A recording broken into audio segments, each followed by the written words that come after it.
सभी प्रेम से बोलिए संतोषी माता की जय।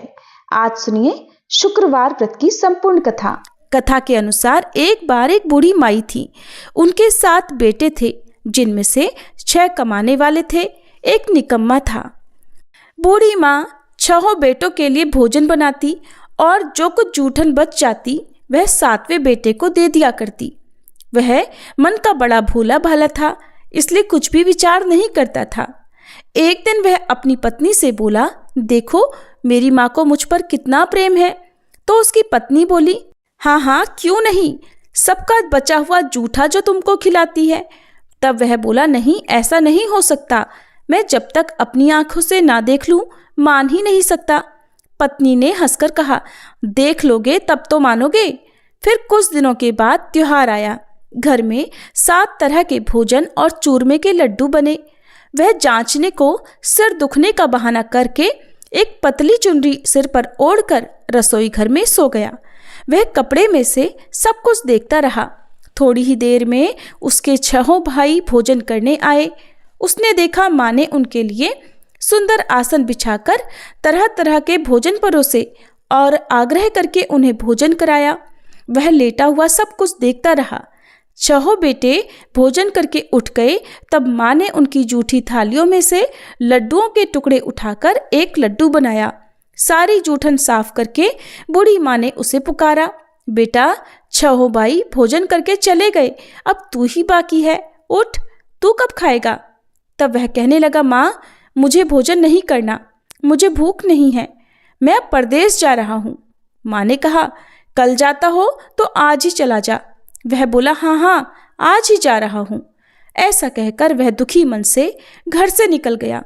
चलते समय उसे अपनी पत्नी की याद आ गई। वह उस समय गौशाला में उपले थाप रही थी।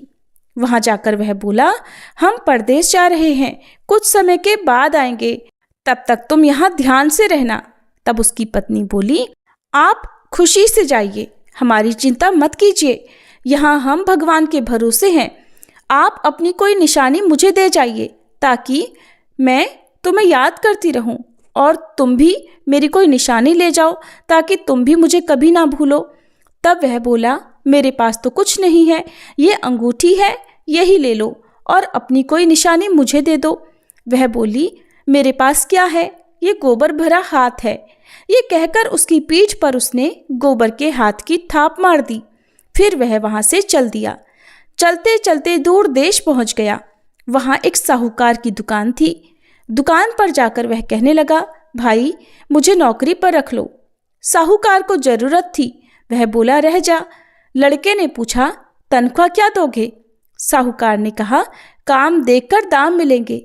अब साहूकार के यहाँ उसे नौकरी मिल गई तो वह सुबह से लेकर रात तक नौकरी करने लगा। कुछ ही दिनों में दुकान का सारा लेन देन, हिसाब किताब, ग्राहकों को माल बेचना, ये सारा काम वह लगन से करने लगा। साहूकार के यहाँ 7-8 नौकर थे। वे सब चक्कर खाने लगे, ये तो बहुत होशियार बन गया। सेठ ने भी उसका काम देखा तो 3 महीने में ही उसे आधे व्यवसाय का हिस्सेदार बना लिया। वह कुछ ही वर्षों में वहाँ का नामी सेठ बन गया। और फिर एक दिन मालिक सारा कारोबार उस पर छोड़कर यात्रा पर चला गया। अब पीछे उसकी पत्नी पर क्या बीती ये भी सुनिए।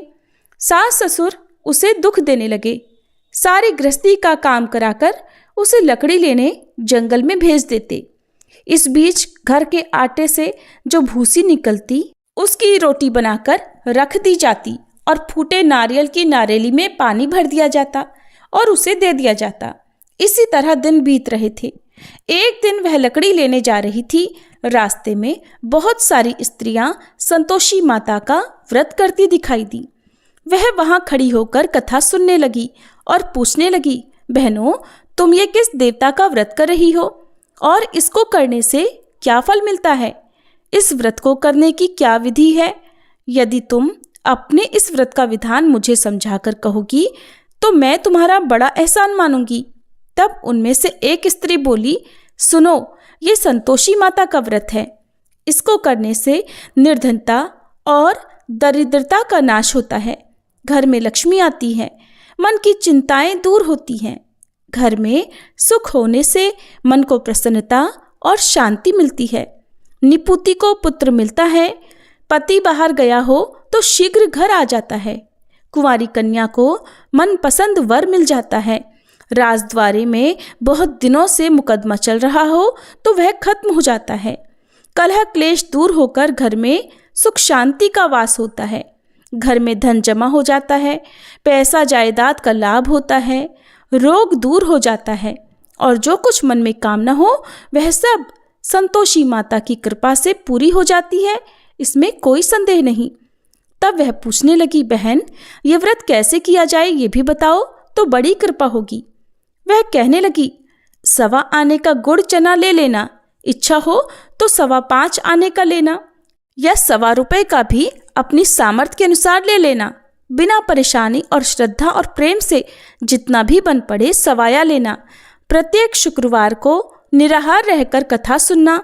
इसके बीच क्रम टूटे नहीं, लगातार नियम पालन करना।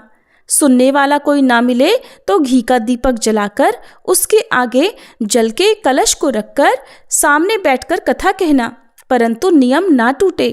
जब तक कार्य सिद्ध ना हो नियम का पालन करना और कार्य सिद्ध हो जाने पर व्रत का उद्यापन करना। 3 मास में माता फल पूरा करती हैं। यदि किसी के ग्रह खोटे भी हों तो भी माता वर्ष भर में कार्य सिद्ध करती हैं। फल सिद्ध होने पर उद्यापन कर लेना चाहिए, बीच में नहीं करना चाहिए। उद्यापन में 2.5 सेर आटे का खाजा और इसी माप से खीर तथा चने का साग बनाना। 8 लड़कों को भोजन कराना। जहाँ तक मिले जेठ देवर भाई बंधु के या परिवार के ही हों, न मिले तो रिश्तेदारों और पास पड़ोसियों को बुला लेना। उन्हें भोजन कराकर यथाशक्ति फल दक्षिणा आदि देकर माता का नियम पूरा करना। उस दिन घर में न तो खटाई खाना और न ही दान करना। ये सुनकर बुढ़िया के लड़के की पत्नी चल पड़ी। रास्ते में लकड़ी के बोझ को बेच दिया और उन पैसों से गुड़ चना लेकर वह संतोषी माता के व्रत की तैयारी करके आगे चली और सामने मंदिर देखकर पूछने लगी, ये मंदिर किसका है? सब कहने लगे, ये तो संतोषी माता का मंदिर है। ये सुनकर वह माता के मंदिर में जाकर माता के चरणों में लौटने लगी। दीन होकर विनती करने लगी, माँ मैं निपट अज्ञानी हूँ, व्रत के कुछ भी नियम नहीं जानती, मैं बहुत दुखी हूँ। हे माँ, हे जगत जननी, मेरा दुख दूर करो, मैं आपकी शरण में हूँ। उसकी इस विनती को सुनकर संतोषी माता को उस पर दया आ गई। एक शुक्रवार बीता कि दूसरे को उसके पति का पत्र आया और तीसरे शुक्रवार को उसका भेजा हुआ पैसा आ पहुंचा। ये देखकर जेठ जेठानी मुंह सिकोड़ने लगे, इतने दिनों में इतना पैसा आया, इसमें क्या बढ़ाई? लड़के ताने देने लगे, अब तो काकी के पास पत्र आने लगे, रुपया आने लगा, अब तो काकी की खातिर बढ़ेगी, अब तो काकी बोलने से भी नहीं बोलेगी। बेचारी सीधी साधी थी, कहती भैया कागज आवे रुपया आवे, हम सभी के लिए तो अच्छा है। ऐसा कहकर आंखों में आंसू भरकर संतोषी माता के मंदिर में आकर मातेश्वरी के चरणों में गिरकर वह रोने लगी। माँ, मैंने आपसे पैसा कब मांगा है? मुझे पैसे से क्या काम है? मुझे तो बस अपने पति से काम है। मैं तो अपने पति के दर्शन मांगती हूँ। तब माता ने प्रसन्न होकर कहा, जा बेटी, तेरा पति भी जल्दी आएगा। यह सुनकर वह खुशी से बावली होकर घर में जाकर काम करने लगी। अब संतोषी माता विचार करने लगी, इस भोली पुत्री को मैंने कह तो दिया कि तेरा पति आएगा, पर आएगा कैसे? वो तो इसे स्वप्न में भी याद नहीं करता। अब उसे याद दिलाने को मुझे ही जाना पड़ेगा। इस तरह माताजी उस बूढ़ी माई के बेटे के पास जाकर उसके स्वप्न में प्रकट होकर कहने लगी, साहूकार के बेटे सो रहा है या जाग रहा है? तो वह कहने लगा, माँ सोता भी नहीं जागता भी नहीं, कहो क्या आज्ञा है? संतोषी माता कहने लगी, तेरे घर बार कुछ है कि नहीं? वह बोला, मेरे पास सब कुछ है, माँ बाप हैं, पत्नी है, क्या कमी है? तब माता बोली, भोले पुत्र, तेरी पत्नी घोर कष्ट उठा रही है, तेरे माँ बाप उसे त्रास दे रहे हैं और वह तेरे लिए तरस रही है, जाकर उसकी सुधि ले। तब वह बोला, हाँ माता जी, ये तो मालूम है, परंतु जाऊं तो जाऊं कैसे? परदेश की बात है, लेन देन का कोई हिसाब नहीं, कोई जाने का रास्ता नहीं आता, कैसे चला जाऊं? माँ कहने लगी, मेरी बात मान, सवेरे नहा धोकर संतोषी माता का नाम ले, घी का दीपक जलाकर दंडवत कर दुकान पर बैठ जा। देखते देखते तेरा सारा लेन देन चुक जाएगा, जमा का माल बिक जाएगा, सांझ होते होते धन का भारी ढेर लग जाएगा। अब सवेरे जल्दी उठकर वह भाई बंधुओं से अपने सपने की बात बताने लगा। सब ने उसकी बात को अनसुना कर उसकी खिल्ली उड़ाने लगे। कभी सपने भी सच होते हैं भला? तब एक व्यक्ति बोला, देख भाई, मेरी बात मान, इस प्रकार झूठ साज करने के बदले देवी ने जैसा कहा है वैसा ही करने में तेरा क्या जाता है? अब उन बूढ़े व्यक्ति की बात मानकर वह नहा धोकर संतोषी माता को दंडवत घी का दीपक जलाकर दुकान पर जा बैठा। थोड़ी ही देर में उसने क्या देखा कि देने वाले रुपया लाने लगे, लेने वाले हिसाब लेने लगे। कोठे में भरे सामान के खरीदार नकद दाम दे देकर सौदा करने लगे। शाम तक धन का भारी ढेर लग गया। मन में माता का नाम लेकर, चमत्कार देखकर प्रसन्न होकर घर जाने के लिए गहना, कपड़ा, सामान खरीदने लगा। यहाँ के सारे काम से निपटकर वह तुरंत घर को रवाना हुआ। उधर उसकी पत्नी बेचारी जंगल में लकड़ियां लेने गई। लौटते समय माताजी के मंदिर में वह रुककर विश्राम करने लगी। वह तो उसके प्रतिदिन रुकने का जो विश्राम स्थान ठहरा। वहां पर धूल उड़ती देखकर उसने माता से पूछा, हे माता, ये धूल कैसी उड़ रही है? तब माता कहने लगी, हे पुत्री, तेरा पति आ रहा है। अब तू ऐसा कर, लकड़ियों के 3 बोझ बना ले। एक गट्ठर को नदी के किनारे रख और दूसरा मेरे मंदिर पर और तीसरा गट्ठर अपने सिर पर रख। तेरे पति को लकड़ियों का गट्ठर देखकर मोह पैदा होगा। वो यहाँ रुकेगा, नाश्ता पानी खाकर माँ से मिलने जाएगा। तब तू लकड़ियों का गट्ठर उठाकर जाना और चौक में गट्ठर डालकर जोर से आवाज लगाना, लो सासू जी, लकड़ियों का गट्ठर लो, भूसे की रोटी दो, नारियल के खोपरे में पानी दो, आज मेहमान कौन आया है? बहुत अच्छा माता जी। ऐसा संतोषी माता से कहकर वह प्रसन्न मन से लकड़ियों के 3 गट्ठर ले आई। एक नदी के किनारे पर और एक माताजी के मंदिर पर रख दिया। इतने में ही मुसाफिर आ पहुंचा। सूखी लकड़ियां देखकर उसकी इच्छा उत्पन्न हुई कि हम यहीं पर विश्राम करें और भोजन बना खाकर फिर गांव जाएं। इसी तरह रुककर भोजन बनाकर विश्राम करके वह गांव को गया। सबसे बड़े प्रेम से मिला। उसी समय सिर पर लकड़ी का गट्ठर लिए उसकी उतावली सी पत्नी आ गई। लकड़ियों का भारी बोझ आंगन में डालकर उसने जोर से 3 आवाजें लगाई, लो सासू जी, लकड़ियों का गट्ठर लो, भूसे की रोटी दो, आज मेहमान कौन आया है? ये सुनकर उसकी सास बाहर आकर अपने दिए हुए कष्टों को भुलाने के लिए कहने लगी, बहू, ऐसा क्यों कहती है? तेरा पति ही तो आया है। आ बैठ, मीठा भात खा, भोजन कर, कपड़े गहने पहन। उसकी आवाज सुनकर उसका पति बाहर आया। उसकी उंगली में अंगूठी देखकर वह व्याकुल हो गया, क्योंकि उसकी कमजोर हालत को देखकर वह उसे पहचान नहीं पाया था। माँ से पूछने लगा, माँ, ये कौन है? माँ ने कहा, बेटा, ये तेरी पत्नी है। आज पूरे 12 वर्ष हो गए हैं। जब से तू गया है तब से यह गांव में जानवर की तरह भटकती फिरती है। घर का कोई काम काज कुछ नहीं करती, 4 पहर आकर खा जाती है। अब तुझे देखकर भूसी की रोटी और नारियल के खोपरे में पानी मांग रही है। तब वह लज्जित और दुखी होकर बोला, ठीक है माँ, मैंने इसे भी देखा और तुम्हें भी देखा है। अब दूसरे घर की चाबी दो, मैं उसी में रहूँगा। माँ बोली, ठीक है बेटा, जैसी तेरी मर्जी हो सो कर। ऐसा कहकर चाबी का गुच्छा उसने पटक दिया। उसने चाबी लेकर दूसरे मकान की 3री मंजिल का कमरा खोलकर सारा सामान जमाया। एक दिन में राजा के महल जैसा ठाट बाट बना दिया। अब क्या था, पत्नी सुख भोगने लगी। इतने में ही अगला शुक्रवार आया। उसने अपने पति से कहा, मुझे संतोषी माता के व्रत का उद्यापन करना है। उसका पति बोला, अच्छा, खुशी खुशी कर लो। अब वह उद्यापन की तैयारियां करने लगी। जिठानी के लड़कों को भोजन के लिए कहने गई। उन्होंने मंजूर किया परंतु पीछे से जिठानी ने अपने बच्चों को सिखा दिया। बोली, देखो, भोजन के समय सभी लोग खटाई मांगना, जिससे उसका उद्यापन पूरा न हो। लड़के जिमने आए, खीर भोजन सब कुछ पेट भरकर खाया, परंतु बाद में खाते ही कहने लगे, काकी काकी हमें खटाई दो, खीर खाना हमको नहीं भाता, देखकर मन अजीब सा हो रहा है। वह कहने लगी, भाई खटाई किसी को नहीं दी जाएगी, ये तो संतोषी माता का प्रसाद है। लड़के गुस्से से उठ खड़े हुए, बोले, लाओ फिर पैसा दो। भोली बहू कुछ भी नहीं जानती थी, उसने उन्हें पैसे दे दिए। लड़के उसी समय हट करके इमली खटाई लेकर खाने लगे। ये देखकर संतोषी माता ने बहू पर खूब कोप किया। संतोषी माता के कोप के कारण राजा के दूत आए और उसके पति को पकड़कर ले गए। जेठ जिठानी मनमाने वचन कहने लगे, लूट लूट कर धन इकट्ठा करके लाया है, अब सब मालूम पड़ जाएगा जब जेल की मार खाएगा। पत्नी से यह वचन सहन नहीं हुए। रोती हुई वह फिर से माता जी के मंदिर गई, हाथ जोड़कर कहने लगी, हे संतोषी माता, ये आपने क्या किया? हंसाकर अब अपने भक्तों को रुलाने लगी।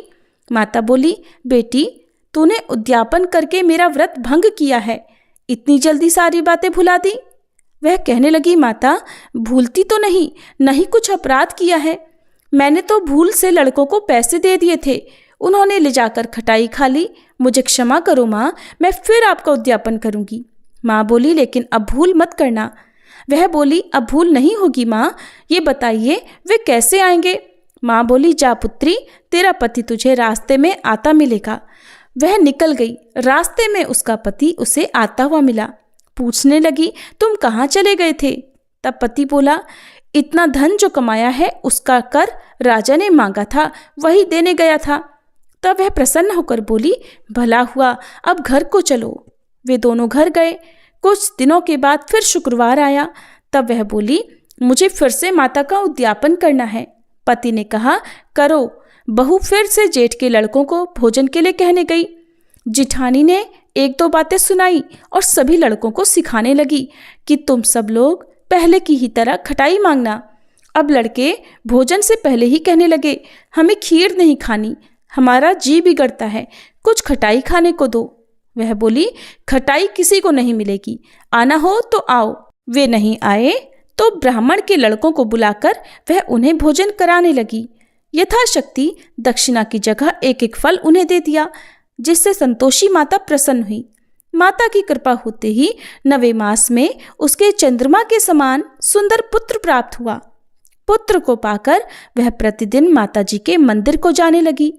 माँ ने सोचा, ये तो रोज आती है, आज क्यों न इसके घर मैं चलूं, जाकर इसका आसरा तो देखूं। यह विचार कर माता ने भयानक रूप बनाया। गुड़ चने से सना मुख, ऊपर सूंड के समान होठ, जिस पर असंख्य मक्खियां भिन भिन कर रही थी। देहली पर पैर रखते ही उसकी सास चिल्लाने लगी, देखो रे देखो, कोई चुड़ैल डाकिन चली आ रही है, अरे लड़कों इसे भगाओ, नहीं तो ये किसी को खा जाएगी। लड़के भगाने लगे, चिल्लाकर खिड़की दरवाजे बंद करने लगे। बहू रोशनदान में से देख रही थी। वह प्रसन्नता से पगली बनकर चिल्लाने लगी, आज तो मेरे भाग खुल गए, आज तो मेरी माताजी मेरे घर आई हैं। वह अपने बच्चे को दूध पीने से हटाने लगी। इतने में ही सास का क्रोध फट पड़ा। वह बोली, अरे पगली, क्या देखकर उतावली हुई है जो बच्चे को पटक दिया? वह बोली, सासू माँ, मैं जिनका व्रत करती हूँ ये वही संतोषी माता हैं। इतना कहकर झट से उसने सारे खिड़की दरवाजे खोल दिए। फिर तो सबने माता जी के चरण पकड़ लिए और विनती करके कहने लगे, हे माता, हम मूर्ख हैं, अज्ञानी हैं, आपके व्रत की विधि हम नहीं जानते, व्रत भंग करके हमने बड़ा अपराध किया है। हे जगन माता, आप हमारे अपराध क्षमा करो। उनके इस प्रकार विनती करने पर संतोषी माता प्रसन्न हुई। बहू को प्रसन्न होकर जैसा फल दिया वैसे ही हे संतोषी माता सबको देना। जो भी आपकी कथा पढ़े या सुने और हुंकारा भरे उसके सारे मनोरथ पूर्ण करना। सभी प्रेम से बोलिए, संतोषी माता की जय। कथा समाप्त हुई। अब सभी प्रेम से सुनिए संतोषी माता की आरती। जय संतोषी माता मैया, जय संतोषी माता, अपने सेवक जन को, अपने सेवक जन को सुख संपत्ति दाता। जय संतोषी माता। सुंदर चीर सुनहरी माँ धारण कीन हो, मैया धारण कीन हो। हीरा पन्ना दम के तन श्रृंगार लीन हो। जय संतोषी माता। लाल छटा छवि बदन कमल सोहे, मैया बदन कमल सोहे। मंद हसत करुणामयी, मंद हसत करुणामयी, त्रिभुवन जन मोहे। जय संतोषी माता। स्वर्ण सिंहासन बैठी चंवर ढुरे प्यारे, मैया चंवर ढुरे प्यारे। धूप दीप मधुमेवा, धूप दीप मधुमेवा, भोग धरे न्यारे। जय संतोषी माता। गुड़ अरुचना परम प्रिय तामे संतोष कियो, मैया तामे संतोष कियो। संतोषी कहलाई, संतोषी कहलाई, भक्तन वैभव दियो। जय संतोषी माता। जय शुक्रवार प्रिय मानत आज दिवस सोही, मैया आज दिवस सोही। भक्त मंडली छाई कथा सुनत मोही। जय संतोषी माता।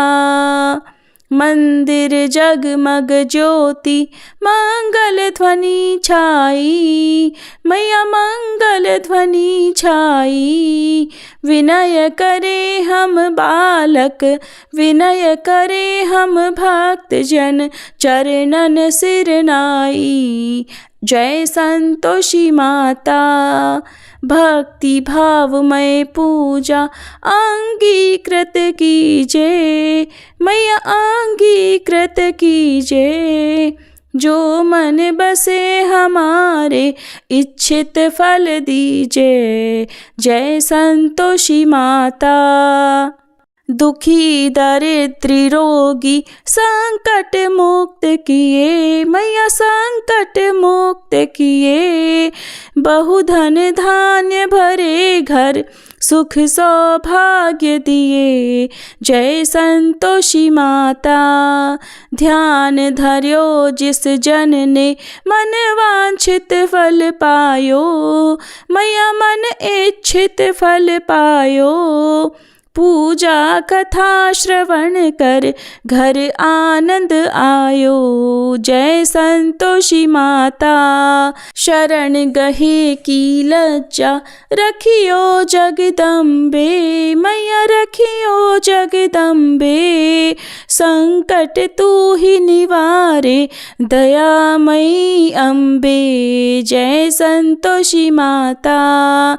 संतोषी माता की आरती जो कोई नर गावे, मैया जो कोई नर गावे। रिद्धि सिद्धि सुख संपत्ति, रिद्धि सिद्धि सुख संपत्ति, जी भर कर पावे। जय संतोषी माता। जय संतोषी माता, मैया जय संतोषी माता। अपने सेवक जन को सुख संपत्ति दाता। जय संतोषी माता।